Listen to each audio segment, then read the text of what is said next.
ಪ್ರೀತಿಯ ನೆಚ್ಚಿನ ಸಜ್ಜನ ಬಂಧುಗಳೇ, ನಿಮಗೆ ಚಿಂತನೆಯ ಇನ್ನೊಂದು ವಿಡಿಯೋಗೆ ಸ್ವಾಗತ. ಬಂಧುಗಳೇ, ಅವರಿಬ್ಬರು ಪ್ರೀತಿಸಿ ಮದುವೆಯಾಗುತ್ತಾರೆ. ಮನೆಯವರ ವಿರೋಧದ ನಡುವೆಯೂ ಮದುವೆಯಾದ ಅವರಿಗೆ ಬಂದ ಕಷ್ಟಗಳು ಒಂದೆರಡಲ್ಲ. ಅಂತಹ ಕಷ್ಟಗಳನ್ನು ಗಂಡ ಹೆಂಡತಿ ಇಬ್ಬರು ಮೆಟ್ಟಿ ನಿಲ್ಲುತ್ತಾರೆ.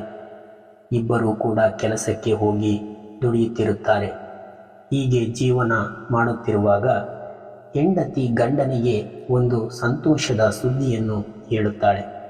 ಅದೇನೆಂದರೆ, ನೀವು ತಂದೆಯಾಗುತ್ತಿದ್ದೀರಿ ಎಂದು. ಗಂಡನಿಗೆ ಆದ ಸಂತೋಷಕ್ಕೆ ಪಾರವೇ ಇರಲಿಲ್ಲ. ಅವನಿಗೆ ಇನ್ನೊಂದು ಕಡೆ ದುಃಖ. ಮದುವೆಯಾದಾಗಿನಿಂದ ತಂದೆ ತಾಯಿ ಅತ್ತೆ ಮಾವ ಇವನ ಕಡೆ ತಿರುಗಿ ನೋಡಿದವರಲ್ಲ.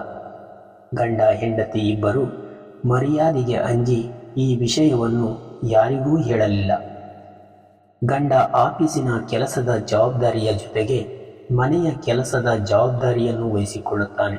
ಹೀಗೆ ದಿನ ಕಳೆದಂತೆ 9 ತಿಂಗಳಾಗಿ ಒಂದು ಮುದ್ದಾದ ಹೆಣ್ಣು ಮಗುವಿಗೆ ಹೆಂಡತಿ ಜನ್ಮ ನೀಡುತ್ತಾಳೆ. ಹೀಗೆ ಮಗಳನ್ನು ಮುದ್ದಾಗಿ ಬೆಳೆಸುತ್ತಿರುತ್ತಾರೆ.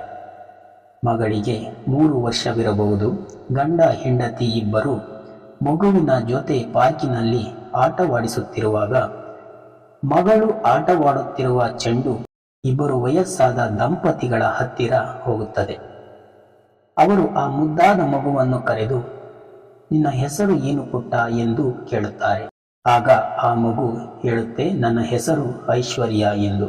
ನಿಮ್ಮ ಅಪ್ಪ ಅಮ್ಮ ಯಾರು ಎಂದು ಕೇಳಿದಾಗ ಕೈ ತೋರಿ, ಅವರೇ ನಮ್ಮ ಅಪ್ಪ ಅಮ್ಮ.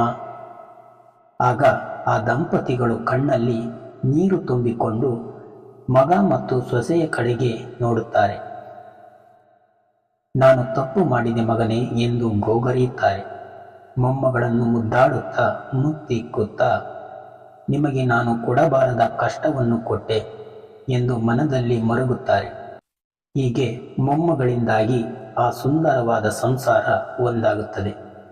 ಕಾಲಾನಂತರ ಅವನ ಅತ್ತೆ ಮಾವ ಇಬ್ಬರು ಇವರನ್ನು ಒಪ್ಪಿಕೊಳ್ಳುತ್ತಾರೆ. ಇದರಿಂದ ನಮಗೆ ಏನು ಅರ್ಥವಾಗುತ್ತದೆ ಎಂದರೆ, ಮನುಷ್ಯನಿಗೆ ಕೋಪ ಬರುವುದು ಸಹಜ.